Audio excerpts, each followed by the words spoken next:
अस्सलाम वालेकुम। Recce centre Karachi में खुशामदीद। मेरा नाम आमिर है। मैं psychologist, reiki master and therapist हूँ। आज का टॉपिक जो एक ख़ास मकसद पे है, जिस पे अक्सर ये गलत फहमियाँ होती हैं कि बच्चों को चीज़ें देने से क्या बच्चे लालची हो जाते हैं। आज इस टॉपिक पे बात करेंगे, इसके मफ़हूम को जानेंगे और लालच क्या है असल में उसको जानेंगे। ठीक है, तो अगर आप मेरे चैनल पे नए हैं तो मेरे चैनल को लाजमी सब्सक्राइब कर लें और ये वीडियो उन पेरेंट्स तक लाजमी पहुँचाइएगा जिनको इसकी ज़रूरत है। शुक्रिया।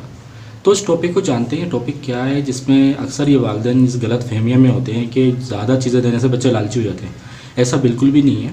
अगर वो पढ़ाई के बदले कोई चीज़ डिमांड कर रहे हैं, अगर वो अच्छे काम के बदले कोई इनको रिवार्ड सिस्टम जुड़ा हुआ है, तो ये लालच बिल्कुल भी नहीं है।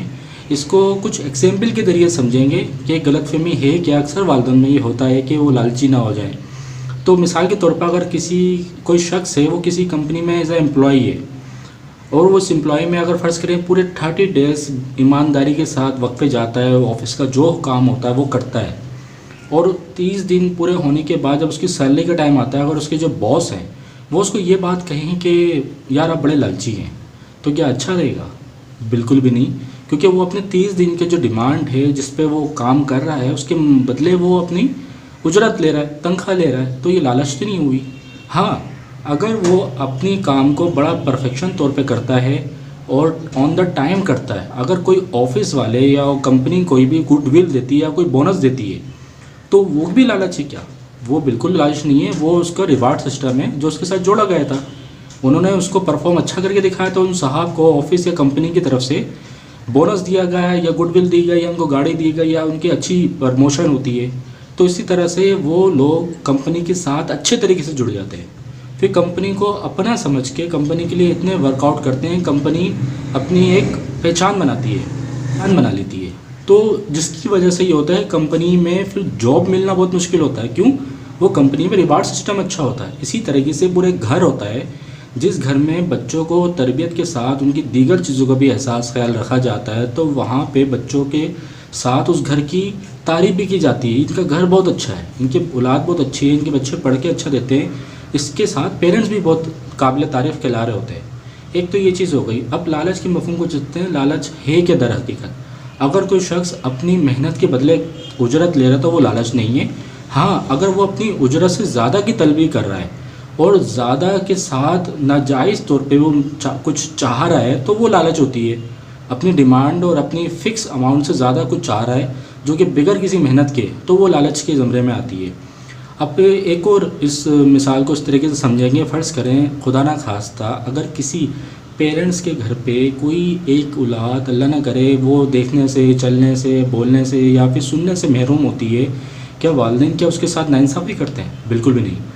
वो उसके साथ मुकम्मल वही सलूक करते हैं जो दीगर बच्चों के साथ करते हैं। उसके साथ पहनना ओढ़ना, उसके मुताबिक जो भी स्कूल्स होते हैं उसको वहाँ लेके जाते हैं, वहाँ उसकी तालीम दिलाई जाती है, उसकी हर चीज़ का ख्याल रखा जाता है, नॉर्मल बच्चों की निस्बत ज़्यादा।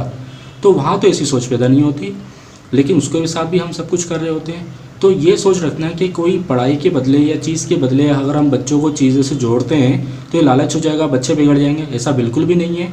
क्योंकि मैंने अपनी पिछली वीडियोस में इन चीज़ों पर डिस्कस किया था कि पॉजिटिव रेनफोर्समेंट क्या होती है। उसमें हमने रिवार्ड सिस्टम को जाना था कि रिवार्ड सिस्टम के ज़रिए बच्चों में आप लगन पैदा कर सकते हैं, पढ़ाई को पढ़ना, ज़्यादा पढ़ना, और उनके अंदर कोई भी अच्छी क्लासिफिकेशन के हवाले से। इसी तरह रेनफोर्समेंट के और भी हमने सब्जेक्ट को डिस्कस किया था पिछली वीडियो में, जिसमें नेगेटिव रेनफोर्समेंट था, सोशल रेनफोर्समेंट था, जिससे हमें बहुत ज़्यादा आगाही मिलती है कि किस तरह से बच्चों के अंदर हम पढ़ाई और दीगर अच्छे कामों को बढ़ाने के लिए रिवार्ड सिस्टम जोड़कर उनसे अच्छे अच्छे काम ले सकते हैं। इसके साथ उन वीडियोस का लिंक डिस्क्रिप्शन में मौजूद होगा, आप लाजमी जाके देखिएगा। और इसके साथ अब फ़र्ज़ करें कोई बच्चा है, अक्सर वालिदैन ये मुझसे कहते हैं कि अगर हम कोई चीज़ दे रहे हैं वो ज़िद लगा लेगा। अगर फ़र्ज़ करें वो ज़िद लगा लेता है तो फिर वालिदैन क्या करते हैं, वालिदैन फिर अब उसकी ज़िद के आगे ढेर हो जाते हैं, फिर उसको हर चीज़ देने को तैयार हो जाते हैं।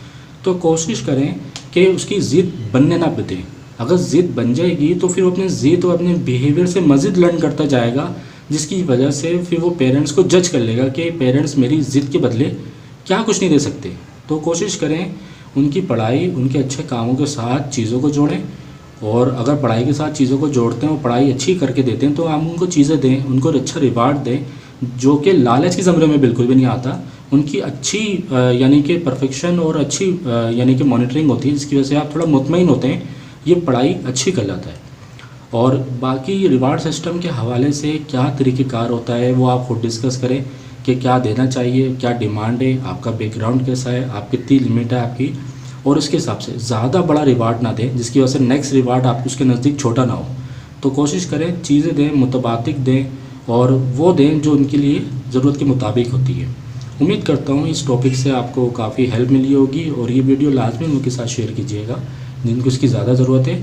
और अगर आप थेरेपी या काउंसलिंग कराना चाहते हैं किसी बच्चे की तो मेरा नंबर स्क्रीन पे शो हो रहा होगा। शुक्रिया।